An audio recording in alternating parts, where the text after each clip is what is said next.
Welcome to the Coast Podcast. I'm Emily, a virtual assistant agency owner who left Amazon in 2019 to build my dream. And I'm Whitney, a freelance writer and communications consultant who never felt at home in a cube farm. We wanted to learn from people who paved their own ways like we did. So we created this podcast to talk to others who are brave enough to pick a different path. Creatives, entrepreneurs, people doing their careers and their lives their way. Join us as we make new friends, get inspired, and show you beautiful paths less traveled. Not every road leads to the coast, but the ones that do come with a great view.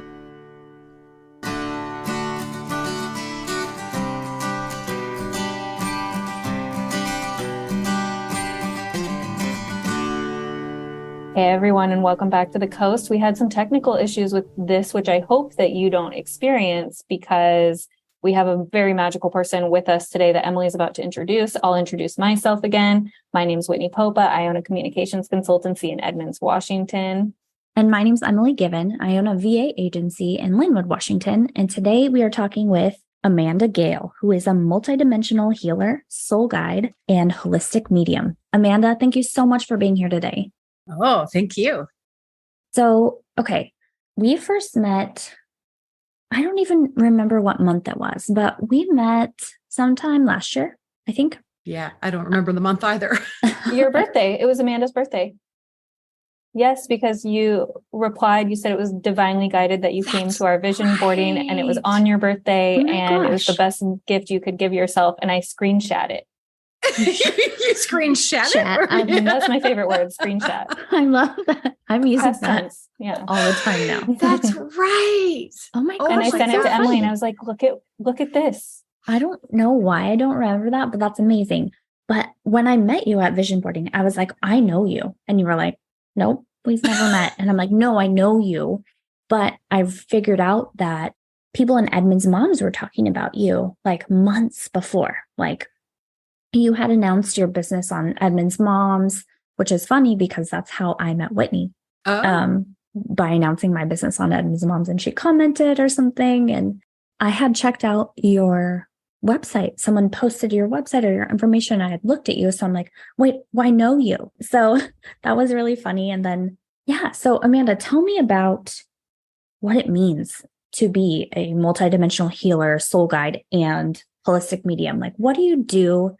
I know you don't like to refer to it as a business, but what do you do professionally? Yeah. Oh, that's a big loaded question. So I could start from the beginning, which might give a little more context to this part of my work that I do now. So back in 2019, my husband and I always get it confused. Is it 2019 or is it 2020? I was taking some classes to become a Reiki master. That's a whole nother long story to preface that. But I wanted to get into energy work because it was something that I naturally did. I was a hairdresser for 28 years. And so being in close contact with people, I was always giving a lot of intuitive information about what was going on with people, which I have to say is probably why I was a good hairdresser, because I could intuit what was going on underneath the words. So during my Reiki practice, you get something called an attunement in between each level of teaching. And during my first attunement, which is basically the Reiki master is just raising your vibrational frequency so that you could be a clearer channel for the world of spirit and for energy. And I had a very, very strong encounter with the universe, with source, with spirit. And I literally woke up the very next morning, started doing hair. And as I'm working with my clients, I'm getting very different intuitive nudges than I had been getting before. And they had personalities attached to them. By my last client, I couldn't keep the words in anymore. I was shampooing my client's hair. And I kept seeing like a little ballerina dancing above her head. And I was like, what the heck is this? And I finally asked, is there a ballerina in the family? And she said, well, yeah, my grandmother was a ballerina and she owned a ballet studio. Why? And I'm like, oh, no reason. Oh my And gosh. yeah. And so by the end of that, I almost said session because I'm so accustomed to having sessions now, but at the end of that appointment, it turned into a full-fledged reading with a brother that had passed away. And from that moment on, it has been wind at my back. I'm just going full force with this and wanting to understand. So when you had a reading with that particular client, is what you're saying? Yeah, it was. How was that conversation? Like, hey, I know we're like blow drying your hair, but like, what was that like? Yeah. And I want to also add a little extra to that is that how I knew this woman originally was from, I spent 10 years in the Christian church, very, very heavily. I was a prayer partner. I was like the prayer warrior. If you want to hear from God, go have a man to pray for you kind of thing. Very much doing the same thing I do now, but with just different titles. Right. So I had known her from the church and I had already removed myself from religion at that point. And so it was even stranger, but maybe not for her because she was accustomed to me knowing things that I shouldn't know. So yeah, with the ballerina, I finally said, I don't know. I just, those kids' jewelry boxes with the ballerinas in them. I just see one dancing above your head. And she was like, oh, well, that's kind of cool. And then we sat down again and in my mind's eye, I could see a man standing next to me. Thank God I don't see it with my physical eyes, but a man standing next to me in an oversized zoot suit is what I heard. And it was black with pinstripes and he was rolling dice. And so I said to her, would this make sense to you?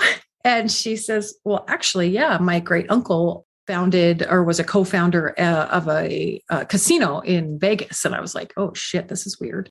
And then it got really, really raw because I asked, do you have a brother? And in my mind, as I asked this question, I'm like, well, what are you doing? Why are you asking these questions? This is so silly. But she was just really silent when I asked that question. And so I started to really reel back and go, I don't know what I'm getting myself into. And then she finally looked at me. She's like, now you're freaking me out. I said, well, I'm freaking me out, but why is it freaking you out? And she said, I did have a brother. And I said, I keep seeing the number 4. And she said, I was 4 when my mom and dad went to the hospital and they came home without a baby.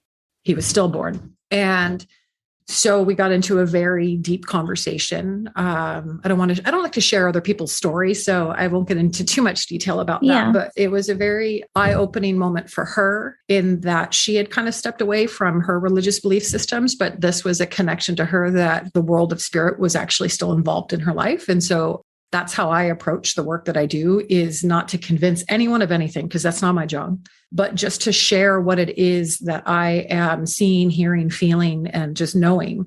Because what I keep experiencing with people is they keep telling me that it's right, and how it is affecting their lives moving forward. And that's what's important to me, is the healing that comes forth from this. So that's when I put a post out on Edmund's Moms. And I was like, I don't know what the heck this is. Clearly, there's some sort of mediumship thing happening. Who will let me practice on them? And I got probably 40, 50 people responded to that. So I got to get into practicing it right away. And then I started taking some development courses to find out, how to become a medium. Quickly realized as I was taking these classes and mentorships and stuff that the world of spirit just opened me up, fully ready to go. So I didn't really have a whole lot of development that I needed to do to hone that skill. And what I now know is that the healing process the journey I'd been on my entire life to heal from childhood traumas and adult traumas and things like that, that was doing the work that enabled me to then get that attunement and kick me up like one notch. I always see it like, just one more notch and boom, there I am with a clear connection. Yeah. So I did that and did hair for probably a year, maybe. And then the demand and the call for more of the energy work and the mediumship work was outweighing the hairdressing. And so after a year, I decided to make a huge leap. And for the first time in my life, decided to choose what I wanted to do, not what the most obvious was. And so I quit.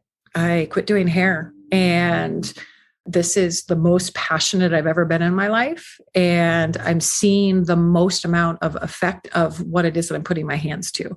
And yeah, I would never go back. Never go back. So things have shifted and changed quite a bit. When I started doing mediumship, I was like, I'm not going to do the energy work anymore. This is just way more exciting. But then the call for energy work was happening as I was connecting with people's loved ones. Their loved ones were actually pointing out things that were in my clients' physical bodies or going on in their life. And then that kind of maternal love started coming from me, and I wanted to assist with that. So now I don't do a whole lot of one-on-one mediumship sessions, although if somebody desires that, absolutely. But most of my sessions are multidimensional healing sessions because it encompasses all of the tools and the healings that I have available to me. For some reason, I'm allowed to view people multidimensionally. So what's going on in the emotional mind, the physical body, the energetic body. And so it's a mix of everything that I do, very holistic and very much in the moment. So whatever is presenting in the moment is what it is that we are going to address and assess and then offer healing to. Not a big fan of going digging for things because there's enough stuff right on the surface to be had for our healing. And so that's where I like to stay. And it just seems a little more gentle. So that's kind of what I'm doing now. I've started doing Journey of Healings, which I know Emily was going to attend one, which are turning out to be really potent for healing for all. So we take 8 people maximum, and we're usually together for 6 to 7 hours. And it's a very sacred container where every person's needs and desires in the moment are addressed. And then also encouraged for people to tune into their own knowings. I don't care to make and teach mediumship, but getting in tune with the spirit within and getting in tune with your intuitive voice, whether you decide to take that into the spiritual realm or you keep that in the physical realm, that is going to benefit everybody. If we have a bunch of people walking around who are in tune to their intuition and making decisions based on that continuity between their heart and mind.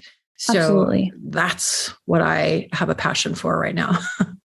You have people in those group healing sessions who obviously, if they're signing up, they're feeling ready to be vulnerable with a group. Yeah. But do you have any conversations with people about creating the safe space? Do you even need to? Is the energy overwhelming for you sometimes? Like for me, I imagine I would take in so much that it would be beautiful, but like could get muddy to navigate.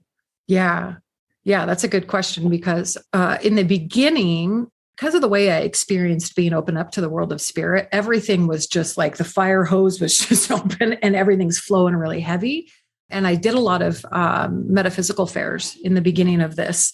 And so I feel like my stamina. There's one right up the street from my house. That's probably the one you did. Oh. The blue at the Rock and Gem show. Oh, no, at the Maplewood. No, yeah. I have not done one there. Yeah. I've been working with the MeWe fairs and BEPC. Yeah. Like Embassy Suites is where I ran into you. Yeah. Yeah. Yeah. So, so I think that really helped me with my stamina and being able to hold energy. And so when I first started doing these Journey of Healings, it was just me facilitating and I would get really tired the next day. It was a lot to hold the energy. But the angels, which is so funny because it's like, oh, I can't say angels. That's weird. Oh, I say it all the time. I'm talking about my angels all the time now. Yes. Our audience is very used to that. Okay, good. I'm like, it still angels, weirds me out. I had one of our other psychics who we talked to, Mel. I had a session with her and she was telling me that I had like 663 angels with me when we were chatting. And I was like, I believe it. Yeah. Yeah. I didn't set out to work with the angels. I just recognized a much higher vibration that I also recognized from my days in the church because I had experienced a couple of archangels in the church that literally, without any kind of exaggeration, put me flat on the ground because of the weight of the presence of the energy.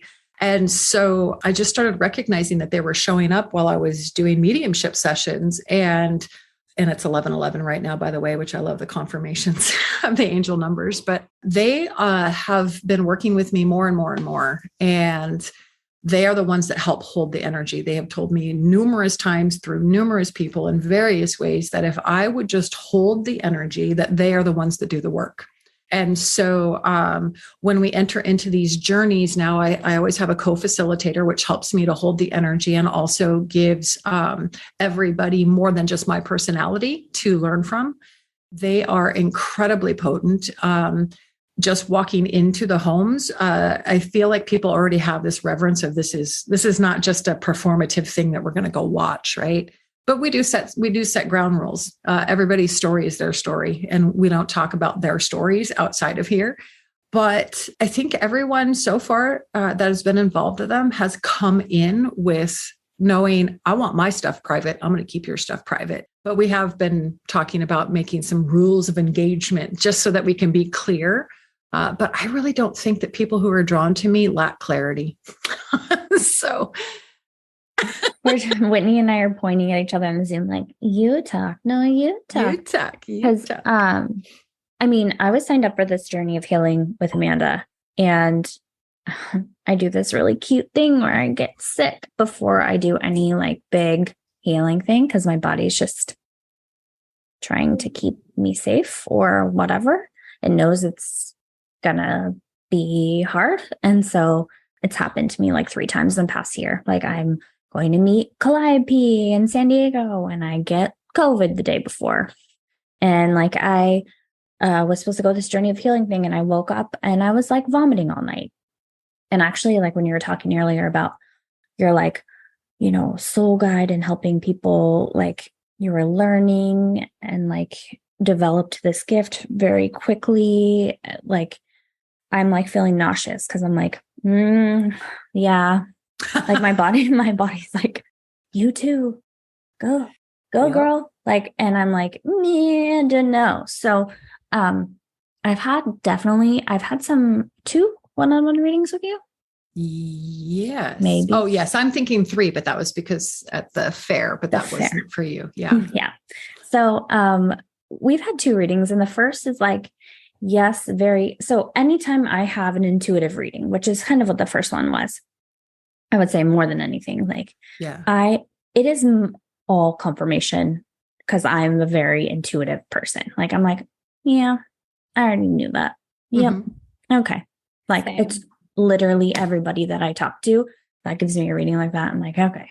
Yeah. And I'm like, they're legit because they say the same things. Like they're all talking about my witch wound. And I'm like, yep, bitch, I know about that. Yeah. And like, yeah, you're just trying to, you know, I kept having these readings, I guess, because I was trying to hear something new, but I didn't know what it was. Right. So this last reading, oh my God, Amanda. That was awesome.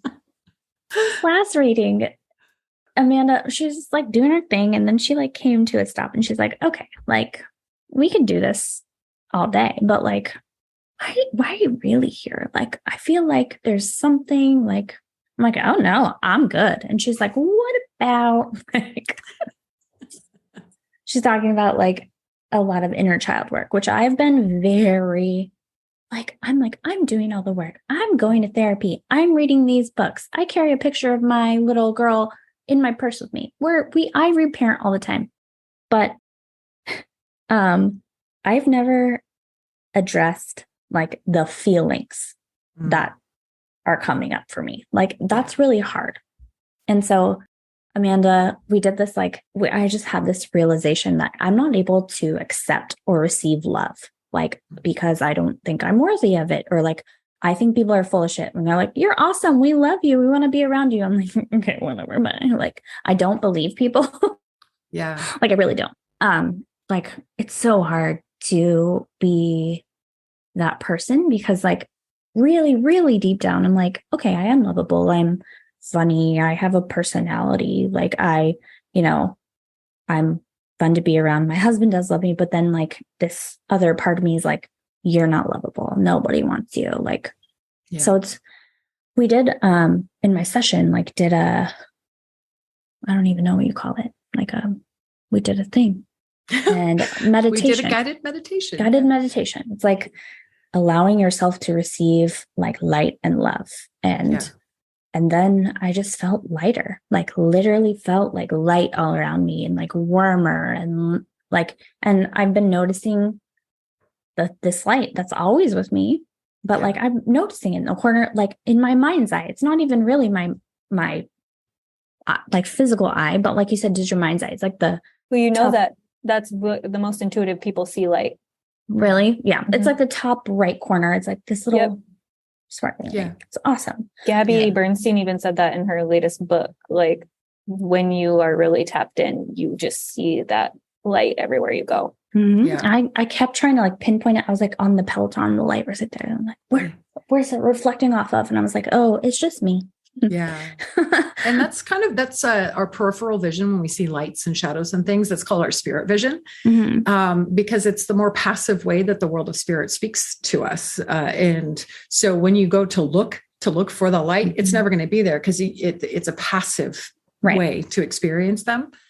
And that's right. When we did do that meditation, we just pulled the light down around you and allowed you to sit in just the divine light, because there was what you talked about, this feeling of unworthiness. And so to go in and do inner child work, this is what I meant earlier about we don't go digging, because to go do inner child work with you at that point would have been re-traumatizing. And so just to allow you to feel what it would be like if you allowed yourself to just sit in divine light, I felt like was the best first step for you. And there is something really strong about what do you feel in your body? And so that's something that it's a simple question, but to have someone ask you at specific times, that's the one thing I like about working with people, is I can sense the energy shifts in them and then draw their attention to, what's going on with you right now?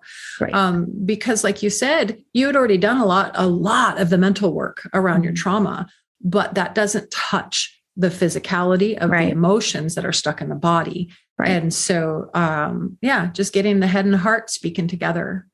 So beautiful. Before she was like talking about the meditation, she's like, we addressed that it was like inner child feelings coming up. Like, yeah. And she said, like, we'll address what's on the surface. And it was on the surface. Like I was trying to talk about these like very like the same shit I always talk about in sessions like that. And she's like, but like, let's talk about this thing that I can see like bubbling up here. And I'm like, yeah. And so like we addressed it, but then she's like, okay, I would love to do some, multidimensional healing on you. And I was like, I gotta bounce. Like, I gotta go. Like, I don't feel good. I'm going to throw up on you right now. Like, I have to leave. And she's like, no, it's gentle. I promise we're going to do this. Like, but literally my body was like, nope. And I need to get to the point where I'm like, okay. Well, that speaks right there to the why we don't dig, because when I can allow you to see that we're not, and that's why trust is so important, because if I can get your body, your inner children to really trust me that I'm not going to go. Always say inner children. Yeah. Because every incarnation that has existed in our lifetime is still within us. That's my belief system. So if once we created that trust that your inner children knew, I'm not going to come and jar you out of where you're at. I know that you're protecting a trauma, and I'm not going to take you from your post, but we're going to help you to trust Emily so that she's going to address what's on the top. And then that is going to put you into deeper connection with the spirit within you, which then allows you to listen to the intuitive voice next time it comes up. So it's all about you building trust with you. I'm just there to help tell you what I'm seeing and what I'm feeling. And there is a great power in being witnessed. So just you sitting there being witnessed was enough. We didn't need to go into something really huge. Just all of your children going, oh shit, I'm being seen. Right. That's going to create a level of trust with all of you. And so that's my goal.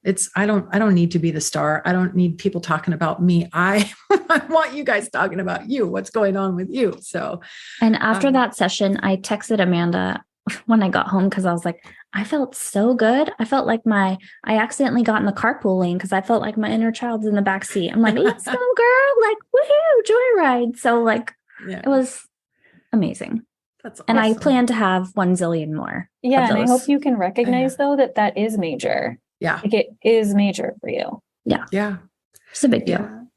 And I think, I have a friend who is an energy worker and an intuitive, and she actually was getting sick after things. So I think that just speaks to the power of energy that is stagnating in the body, and the body is going to respond in a lot of different ways when we're keeping emotions that come to us as opposed to allowing them to flow through. Yeah. They're not meant to stay in our body. So when they stay in our body, they cause that kind of resistance that you experience, because you're like, no, we've been here for a very long time. We don't want to move. Yeah. I was calling whatever was going on at the Rock and Gem show. So we moved to Edmonds in 2018. And when I discovered and I was kind of in this existential spiritual crisis. My dad had died several years before. That was super traumatizing. My mom was remarried and I was pregnant with our second child. And it was just it was so much at once. And I was trying to figure out my relationship with religion, spirituality, everything. And then I was like, this thing is like, I've always been super into all this stuff, but kind of like shamed out of it a little bit, or like conditioned out of like owning it. And so on my spiritual journey, I discovered this thing right up the road, and I would just go to all the stations. So for anybody listening, the one, I called it like a moon goddess fair, because that's what my mom always called her intuitives when I was growing up, a moon goddess. So I would walk in and I would just try to see who I was pulled to. And there was like tables of probably 30, whatever you want to call them, spirit guides, Shaw people, all sorts of mediums, intuitives, psychics, everybody.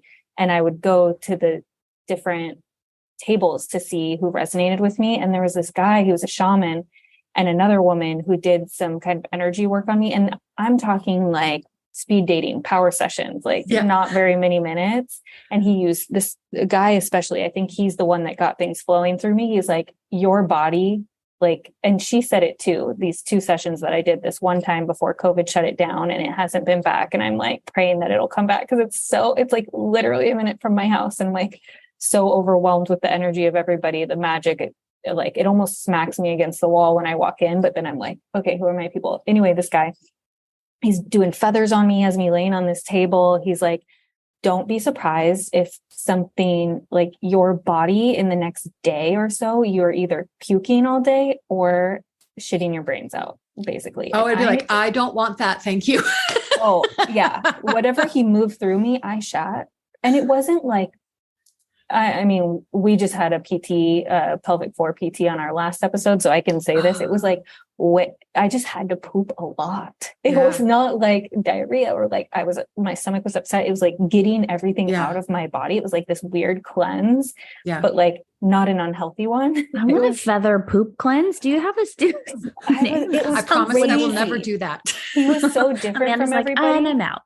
But that's also the time in my life too. Like my point in sharing this is like, for anybody who's interested and has been like in therapy and intellectualizing their feelings and feeling them too along the way, at that time in my life, that's when I realized I need to be doing body work and doing getting the whole mind, body, soul in alignment so that I can be acting out like my highest self. And all of this work, especially like what you do in that way and what you're talking about with Emily, is part of that, where it's like, let's just get the body in this place where you feel a little bit less heavy or blocked or whatever needs to be eradicated. I cannot tell you like how much all of this has changed my life.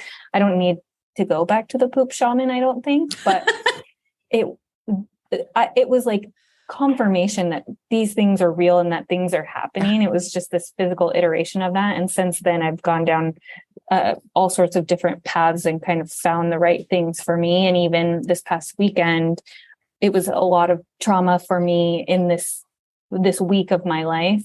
And with my daughter's birthday falling on Mother's Day and spending time with my in-laws, it was a lot for me. And I found my body rejecting certain experiences. Yeah. And I tuned into that and knew what it was. And I was able to like parent and recalibrate myself in a way that I wouldn't have been able to had I not like started on that spiritual quest, like, hardcore, 5 years ago. And ever since then, I've been really proud of myself for being like, you figured out what that was. You had a stomach volcano because you were not trying to like, your body was trying to protect you. Yeah. And my daughter's birth both my kids' births were slightly traumatizing. I think all birth is. And I'm like sitting here, it's like divinely timed that I'm able to like, be like, I'm so proud, and tell Amanda and Emily, like, I'm so proud of myself for like figuring that out and being in the moment, like able to help myself through it and move through it and know what it was and not just be like, I'm sick, I can't go.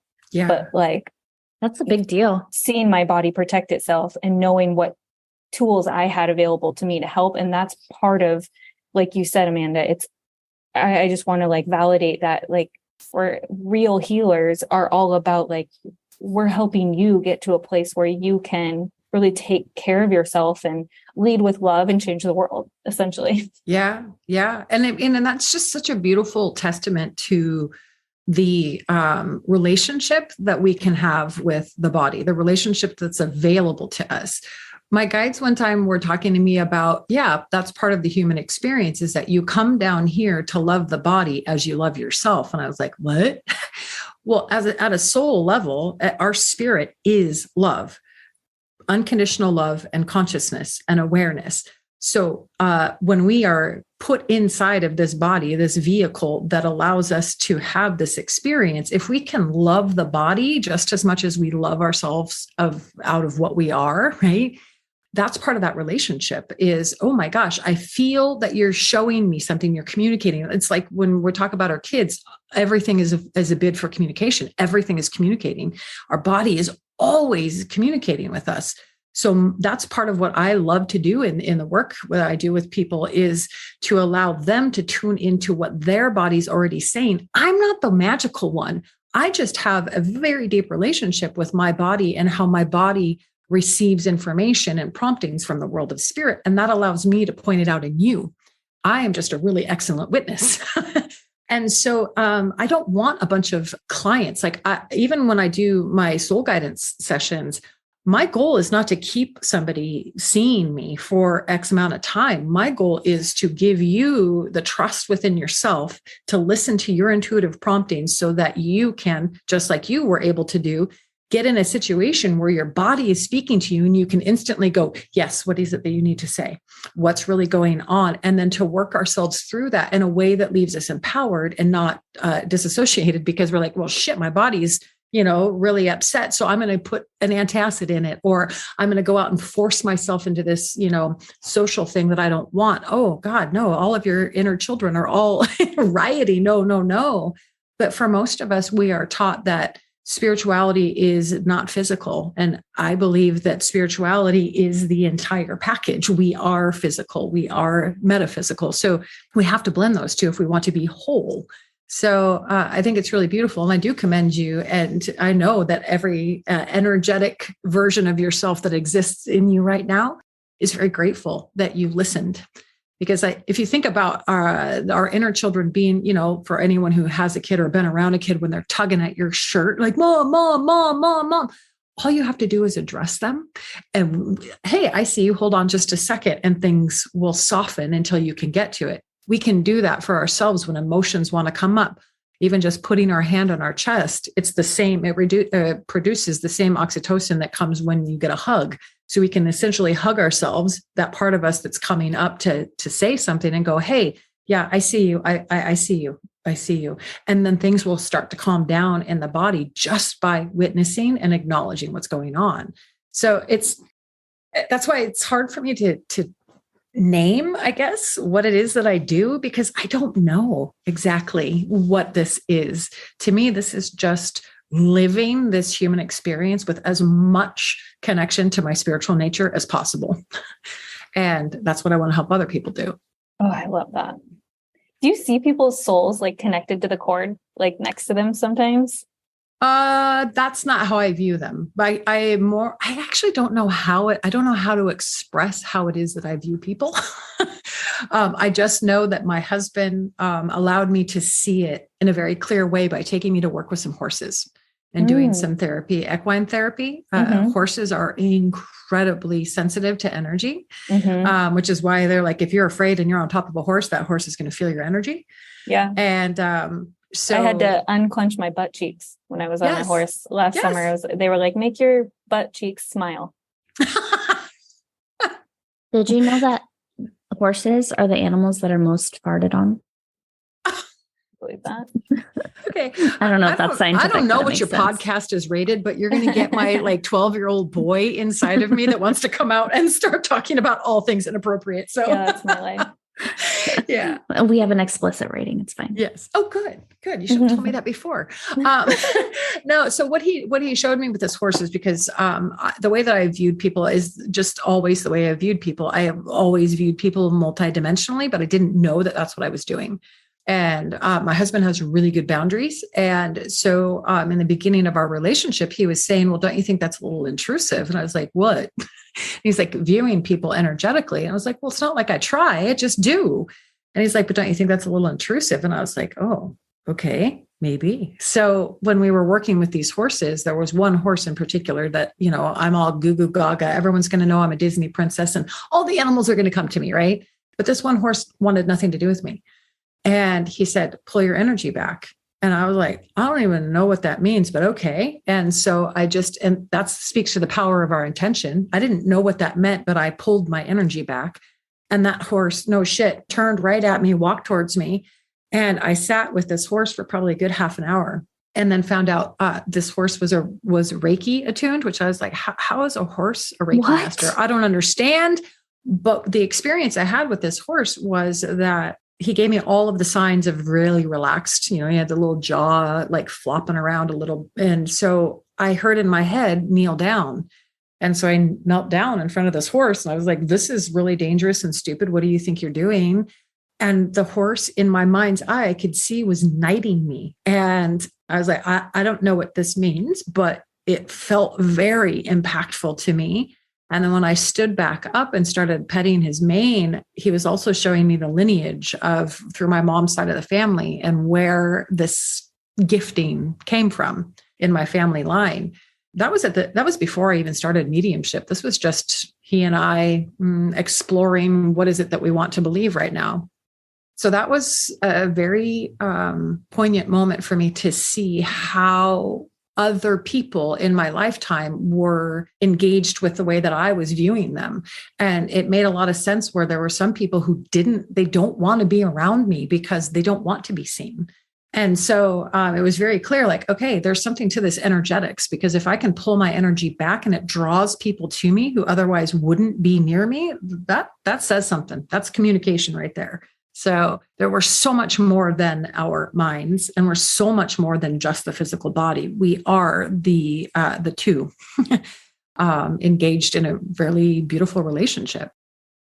That's so spot on too, what you said. Like, it resonates with me so hard of people not being ready to be seen. I find that a lot, and I have this whole hang up probably because of my witch wound, but like with the white male population in particular, they just want to reject this kind of work as crazy. Not all of them, but generically, a lot of them do. Our husbands are absorbing a little through osmosis, slowly but steadily, which is great.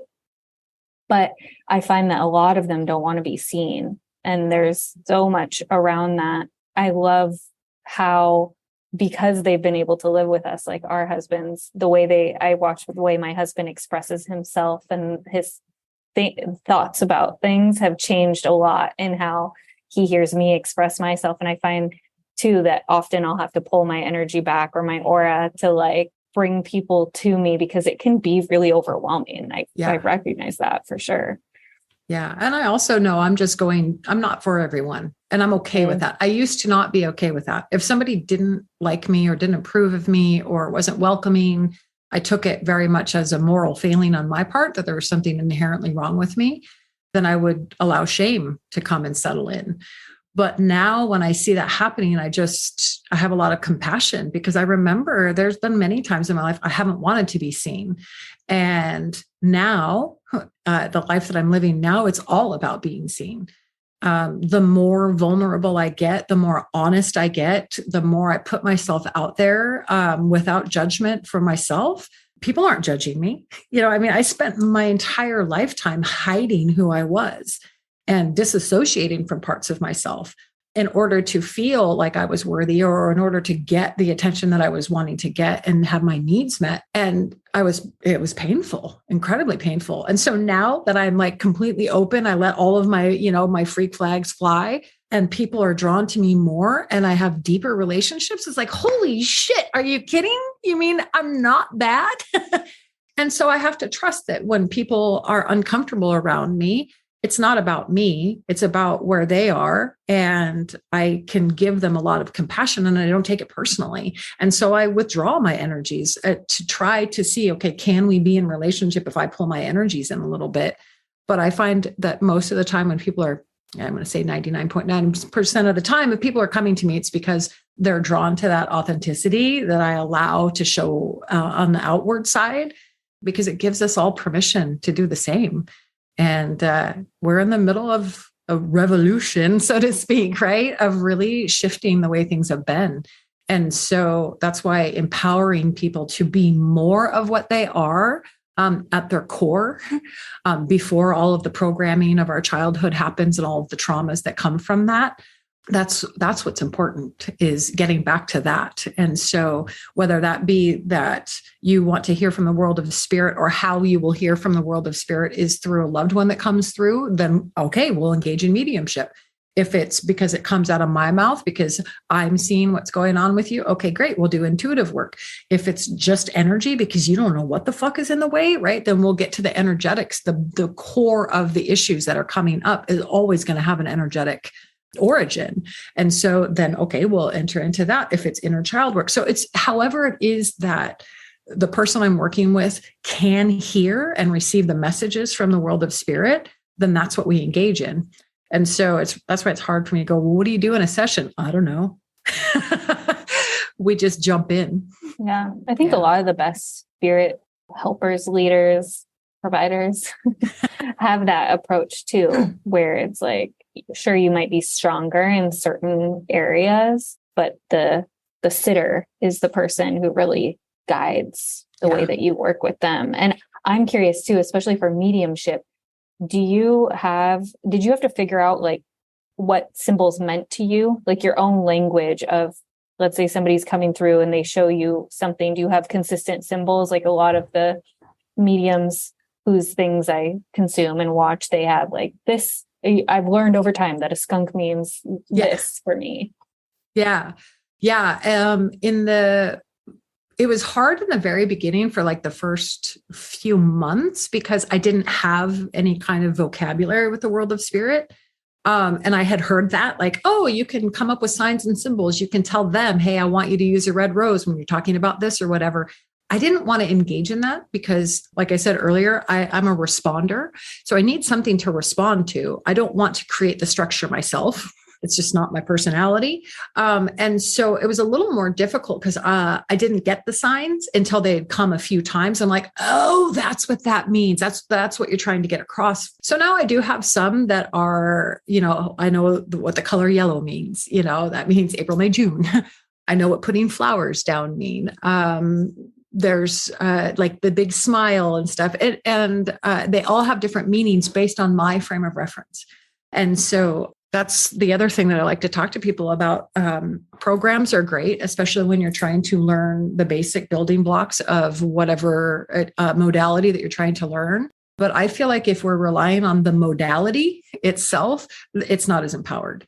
It's only got so much power. But if we are embodying the work that the modality has given us, the healing that we've gotten from the modality, that's where the power is. So I don't rely on that vocabulary, but it's nice. It's a nice way for them to quickly get a message across. But for the most part, I'm an interpreter. And so I receive the messages. I will say, this is what I'm seeing, or this is what I'm getting. But then there's always seems to be a little more that the world of spirit will then inspire thoughts. Very much using my own personality, which is what the world of spirit does. They use who you are, what you are in the moment, what your belief systems are, what your experiences are. And that's how they begin to speak to you. It doesn't always have to be this gigantic, hello, this is God. It very much just feels like, oh, that thought seems a little bit different than the rest of them. And it's so subtle. Like I was telling Amanda, I just don't think I know that I can. I just don't think I am connecting as well as I want to be connecting or feel like I should be connecting. And she's like, okay, I'm getting like, draw attention to your mouth. And I was like, what? Like, okay. And I was like, I'm pretty like spitty. Like there's a lot of like saliva happening. She's like, yes, that like these tiny little like cues or things that are happening for you that you might not even pick up on. It's like a slight scent that something's up or different, or like, you know, a ringing, or like all these times. And then remember that thing with my ear happened when we were sitting together. We were just talking about this, and all of a sudden I could only hear out of one ear. It was like sudden. I was like, what the fuck was that? And she's like, I felt it too. And I still, like, my ear still doesn't feel normal, by the way. Yeah. Yeah. Well, because the angels, I mean, I've been seeing them around you, and how I view them is, well, if I'm actually going to see them with my eyes, I see them as little orbs. But I see much differently inside in my mind's eye. But that was the angels that you were sensing. That's how I experienced them the first time, was like, why do I feel like I have aluminum in my mouth? And my mouth is like super watery. And then I got this like almost electric kind of chill throughout my body. It was highly uncomfortable. But that's because their vibratory rate is so high. Their frequency is so high, so much different from this 3D dense reality that we're in, that when they come in, especially if you're not attuned, you know, to a certain frequency, it can be really uncomfortable. So now I mostly know them because my mouth is all speedy. And there is just a sense of reverence that comes over me. So I feel like as we do our inner work of becoming and uncovering what we already are inside, that raises our vibration. And so if you can think about like someone who's just starting out on their spiritual awareness, or just trying to find out what it is that they believe, what's out there, right? And they connect with the world of spirit. They're dense way down here, and the world of spirit is way up here. It's going to feel really impactful when you get messages. Like when I used to do readings, it was like, oh my God, the whole room is on fire. It's very electric. Every message comes through really, really strong. And as my vibration started to raise up and get closer and closer to the world of spirit's vibration, it gets more and more subtle. And so that's why trusting yourself and having trust in your intuitive voice is so important when you want to receive messages from the world of spirit. Because if you don't know who you are and how your body communicates, you're not going to know what's coming from where. So my work is, again, all about continuity within you. And then reach up for the world of spirit, if that's what you choose to do with that. I mean, everything that you're saying is hitting on what we've been doing. Now I'm getting barfy. And people like, I get barfy when I get overwhelmed by magic. And that's just my terminology for explaining everything. But it makes a lot of sense too, because I'll tell you really quickly that we have a friend, Kim, who does Akashic Records, who we interviewed a few months ago, and she's a new mom. She's doing this offering where you give her permission to open the records, and she'll give you little, I'm calling them bite-sized audio files of a question that you've been asking, or just what she tunes into for you. And I have been sitting in my meditations every morning. I meditate every morning now. It's completely changed my life. It's taken me forever to get here. I'm really glad. I just feel like closer to becoming Buddha. And Awesome. so, but I've been frustrated because I've been getting the same messages of like, when I ask about my business, it's like, keep going, keep moving. And so I was thinking, to Emily's point earlier, I'm getting further from my intuition because I had done this intensive 3-month intensive, and I felt like I was getting different messages every day. And there was something new. It would tell me, go walk up the street. And then I would run into everybody that I know and have an Edmonds kind of day. And it felt like they're guiding me. Yeah. And then I kept getting the same message. So then Kim's like, will you try out my new offer? And I was like, duh, of course.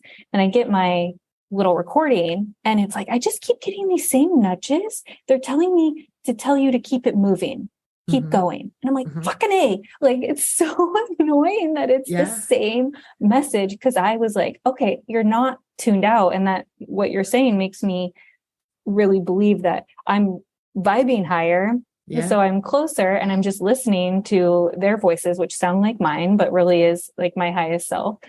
And it is that same message to just keep going, keep showing up, keep moving. But for it to be confirmed through her too, I was like, God damn it. Like, those are the most frustrating messages. My guides will tell me, just keep doing the work. And Yes. then they switched it to be the work. And I'm like, what the hell? Oh yeah, because I got to keep doing my own, because I have to keep the momentum going as I keep the momentum going of doing my inner work, because we're never done. People are like, oh my God, I thought I worked on that. Well, you did. Yeah. And yet We're not you healed. are human. And so there are always going to be more layers to uncover if you choose to continue to do that work. Right. But yeah, it can get really frustrating to hear, keep doing the work, keep doing the work. But I feel like that's when we're in the ebb, right? So things are kind of pulling back. We are meant to be getting a little more internal. We're meant to be like reviewing within ourselves, like what do I want to address that's coming up for me now that can help me to move in when the flow comes? Because the flow is going to come. It always is going to come.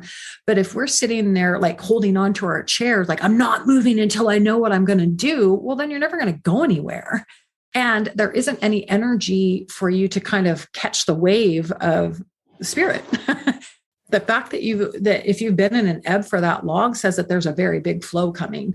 And I've come to realize that when I don't rest during the ebb, I'm not going to have the energy for the flow, because it very much goes like I'll be really, really busy for 2 weeks.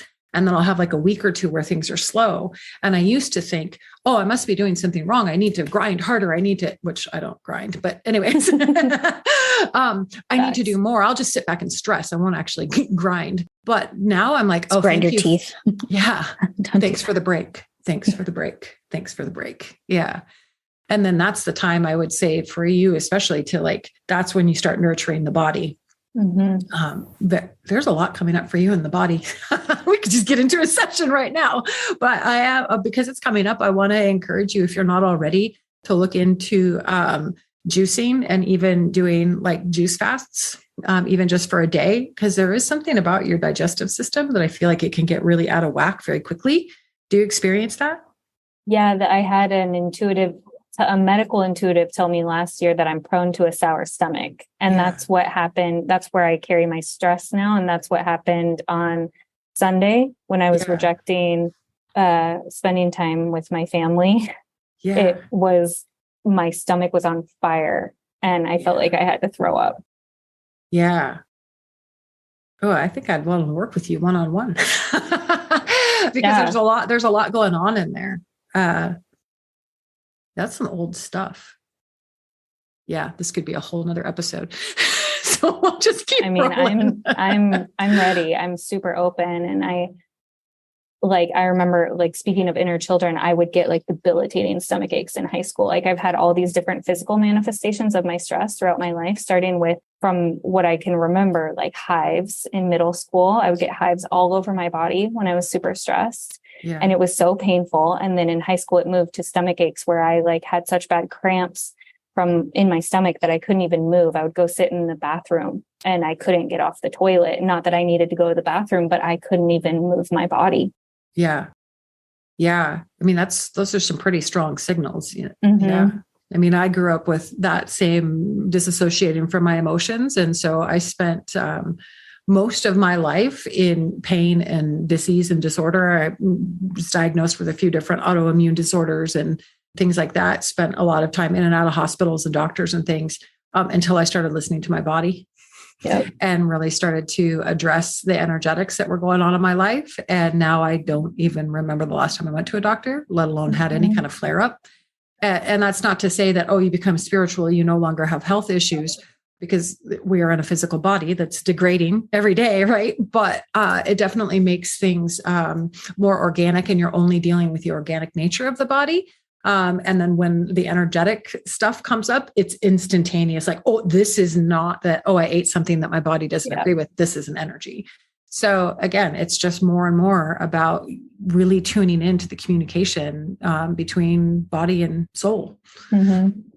Even my husband, he's like, take a Tums. And I'm like, This isn't a Tums thing. Yeah.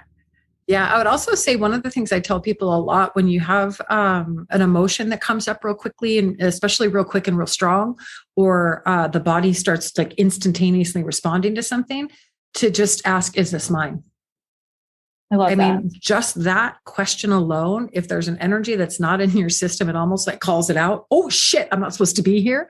And so it's again, when you bring your awareness to something, that's where your energy is going to flow. So when your stomach starts to get upset, I would say physically put your hand on your stomach. Is this mine? First of all, to find out if it is yours. And if it remains, then really sit with it. Okay. And hand on the stomach and hand on the heart. Okay. So what's going on? What do I feel in my physical body? Start to describe what you're seeing or feeling in your physical body. And then there should be an energy shift. You'll get to a place where it's like, okay, I'm done with that. Now, what emotions are coming up for me? And start to speak what it is that's coming up for you, even if it doesn't make sense. You could be talking about your fifth grade teacher all of a sudden. It doesn't matter. There's an energetic reason why your fifth grade teacher is coming up in this moment. Mm-hmm. And so begin to say what it is that emotionally is coming up and what you're feeling. And then again, there'll be like a softening. And then you can start to speak from the wise mind that's no longer getting all of its information from what the body is feeling. And then you can start to say, okay, but right now I'm safe. Right now, okay, I don't want to go back out there and engage with my family right now. So what can we do instead? And then you start to really communicate with your soul in that matter. And it changes things immensely. It's those silly little tricks that I remember hearing people say that I'm like, it's such bullshit. Oh my God, it's so not bullshit. No. And I felt it. I was like, this is just huge amount of fear. And my body also like going through a trauma that day and remembering that. And I get super emotional. I don't think people talk about it much, or I haven't seen people talk about it, like how emotional I get on my kids' birthdays, because I'm just taken right back to that day and that experience and everything that was going on around us, and having fewer tools at the time too, to take care of myself in that energetic way. And now having that, I get like really overwhelmed with the emotion of being so proud of myself for how far I've come in that. That's beautiful. Yeah. I feel you. I promise. I know. I text all my friends. I'm like, wait, happy birthday, gave birthday to you. And do you get super emotional and just want to like cry? Like, not just because they're getting older, but because of like how much you did physically to get this child here and how your family reacted to it and everything. It's so overwhelming for me. I think a lot of them, maybe they don't feel it, but I know a lot suppress it too. Yeah. Are you having stuff happening right now in your solar plexus? Is there my stomach? Yeah. My stomach did get like sour when you were talking about it.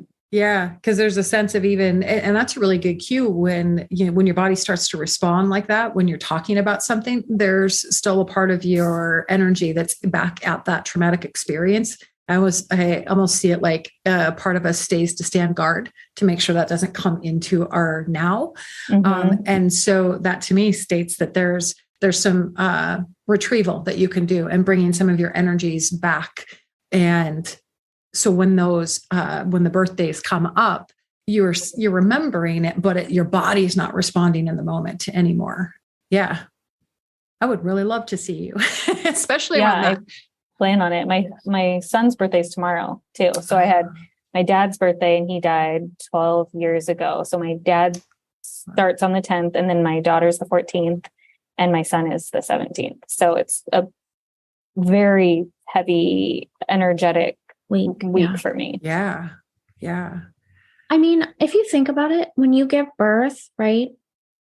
Part of your soul is going into another being, right? Like right? I mean, like it feels like, are their own souls, but it feels like it's part of us too. Like, well, there is physically a part of us. Our DNA is shared. And so now it makes part of us is walking away from the physical body. Right. Yeah. It makes a lot of sense to me that way. Yeah. Yeah. Amanda, this has been, we could continue to talk for 6 more hours, like very easily and casually. Yeah, rich roll and just do the 3 hours. Let's do it every time. I mean, my next client's going to come in and she'll probably join us, but Well, we'll try to be rapid then. And I don't know how much these will apply to you. So just make them your own. Okay. What are you proudest of in your business right now or your guidance? Oh, that I'm actually listening. I'm really proud of myself for listening because I like to push. I have a tendency to get vision for the future and I want to make it now. Like, I see it. So why can't I just make it happen now? And so I caused myself a lot of stress doing that. But I've been just kind of sitting back lately and just trusting, okay, when they tell me to slow my roll, it's for my benefit. And so I've been trusting that more and more and trusting that I'm hearing more and more. And so there's so much going around me right now, and right now I just lost hearing in my right ear. So, I'm being surrounded by an amazing group of light workers, and it's taking the load off of me, the responsibility that I feel to carry the message that I have. I'm being shown it's not just I'm not the only one carrying it. So I'm proud of myself for taking that burden off of myself. Oh, it's major. Tell us about a book you read or podcast you listened to recently that changed the way you're thinking about your life or your business. Oh, God, there's so many. I'd say the last one that I read was a Joe Dispenza. It was the only Joe Dispenza book I've read, Breaking the Habit of Being Yourself. Mm-hmm. And that for me, when I read that book, the information was really pertained to me, especially in the moment. I'd had COVID. I got COVID and I asked the world of spirit, all right, well, I'm down. You got my attention. Give me something, right? And I came across that book. But what it did for me is, as I was reading that book, is I was already seeing, oh my God, I've already been doing this, or I already know this information. And so again, it just cemented, I can trust what's coming through from the world of spirit, because I'm hearing things that I don't have any frame of reference for. And then I read it in a book, or I hear it from another, speaker. And I'm like, oh my God, I'm already doing that. Validating. Yeah. So it very much validates that the more I listen to the world of spirit, the better my life is. My friend Lucy just went to his retreat, and she said it was life-changing. Yeah. I bet it would be. He gives off some Mormon fundamentalist vibes in how he talks, which I love. And I need to do his meditations in person too, because he's like, squeeze your inner vagina. Our last guest would love that too. And go all the way up, but like that's how you're moving your energy up your body too. I have to ask, was that the pelvic floor specialist? No, her name is Rachel. Okay. Yeah. I only know one pelvic floor specialist. Yeah, so. She's so awesome. It's a fun episode. She wraps wearing her vagina costume that she got on Amazon, turns out. Of course she did. What would your last meal be on earth? It would be vanilla ice cream with pound cake and strawberries. Nobody ever says sweets. That's funny. Yeah. Oh my God. That's because it's me. Yes. What's the best business purchase you've made in the last 6 months under $100? And you can, the rules are made to be broken. So yeah, I don't really buy a lot for my business because I am my business. It's like, I just show up. It's just me. Right. I don't think I've really purchased anything from my business lately. That's great. What's lighting you up lately? Oh yeah. Doing, holding events and groups with other light workers. Really getting into seeing the multifaceted way that the world of spirit brings the same message through different people, through different lenses, and watching the people that I'm working with being affected by these other light workers is, I don't know why, but it almost feels like whenever someone that I love loves somebody that I love, it's just rich. And so it's just this feeling of community that's being formed around me, and watching that when, there's a lot of biblical references with me, not that I'm a Christian, but there's a lot of truth in that part of my life that I learned. And, where two or more are together, there is a potency in the power that comes through. And so that's what I'm loving it. I'm loving watching what the world of spirit does when there's more of us coming together to do the same work. Yeah, I keep seeing your community events at Walnut Street Coffee, which is local in Edmonds, come up. Yeah, and tonight. Your round table. Oh, it is. Yeah. I was like, oh, this is so cool that all these people are together. I was like, I wanted to attend. And then I was like, I don't know if I would get my individual time, because am I going to get picked out of the class? I don't know. So that's why I didn't sign up. But I was like very intrigued and wanting to. Yeah, we're going to be doing more of them. Our goal is to do 1 or 2 a month. at various locations. And we're aiming to keep them small enough so that it can be more of a roundtable discussion. Because like I said, there is a huge power in being witnessed, and there is a huge power in witnessing as well. So yeah, those. That's funny you said roundtable, because Walnut has that giant round table in the middle. Is that why? That's awesome. No, it wasn't why, but we're like, hey, if we can utilize the round table, we got to do it. I love that table. Must mean that Pam, the owner, is into it. Yeah, actually. So the manager there is a friend of a friend. And I was like, hey, do you think she'd be open to, renting out this place at night afterwards? And she was like, well, what do you got in mind? I was like, a soul guide intuitive panel. And she was like, I think she would, because she just started, I'm not going to tell her story because I don't even know, I haven't spoken to her one-on-one, but she has started seeking alternative ways of thinking as well. And that's so, cool. Yeah, we're quite excited. Walnut is actually the first place that Whitney and I ever met in person. Yeah. Right? Yeah, I think so. We met there first. Yeah. Went to work. Yeah. Yeah. So funny. To me, seems to be like the quintessential Edmonds coffee shop hangout. There's just something about it that just feels like it encompasses what Edmonds is about. So I'm excited that it's going to be there. I go there and I do Red Twig. I really love Red Twig too. Yeah.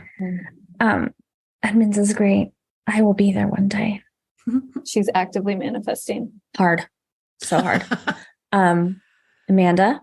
Yes, ma'am. Thank you so much for being here today. This has been such a wonderful conversation, and we love you so much. Thanks for giving us extra time. Yeah. Yes. Oh my gosh. It is, I always hear people say that on the podcast. The host always says, thank you. And then the guest always says, no, thank you. And then it's this back and forth. But it really is true, because it's a collaboration of ideas. And I love that. I love making people think. I love other people making me think. And I love going with the flow of conversation. And so knowing that there are people who are already drawn to you guys and really want to hear the conversations that you have, I'm excited and honored in a strange way to be able to be a part of this, because I know that the message that I have isn't just for the ultra woo-woo spiritual people. Yes, you can take it in the woo-woo. Absolutely. I do some really weird shit that I don't even understand in the moment, right? But for the most part, I'm speaking to the human that's in front of me, because most people aren't even fully connected to their spiritual aspect.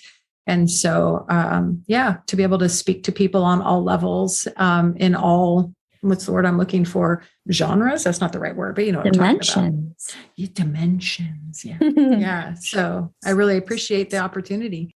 And we wanted to ask Emily, you always ask this. How can we find you, Amanda?